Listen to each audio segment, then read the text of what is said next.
כאן ניר מערוץ אפיפיד ותכיר את אילי, מה קורה? מה קורה לכם זה? אז היום אנחנו נעשה לכם סרטון הסבר על הערוץ אפיפיד, הערוץ החדש שלנו. הכנו כבר את הכל מוכן, יש לנו סרטונים לעלות, הכל יהיה טוב. אז בואו נסביר קצת. הערוץ יעסוק בתוכן גיימינג, בעיקר גיימינג, ויעסוק גם בעוד הרבה דברים. אילי, רוצה להסביר? אוקיי, קודם כל, כמובן שבכל ערוץ, כמו בכל הערוצים, יהיה לנו בערוץ טופ 10, שכל פעם נעשה משחקים הכי טובים, סרטונים הכי טובים שאנחנו חושבים, ויהיה משהו מוזר שזה רעיון שלנו מצד המשחקים.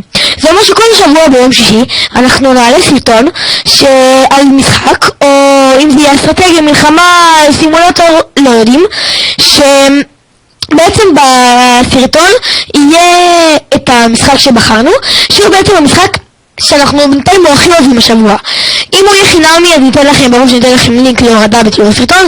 אם הוא יעלה כסף, אנחנו נגיד לכם איפה הכי עדיף לקנות אותו, איפה הכי זול, או איפה הכי משתלם לקנות אותו. מה עוד? בעיקרון? אתגרים. ברור שהאתגרים, איך לא?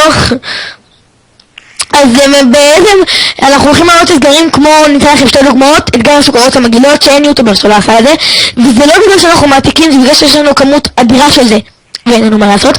וניתן לכם כמובן לינק איפה לקנות אותם, יש מקום יחיד בארץ, אם אתם לא יודעים אנחנו נגיד לכם איפה זה.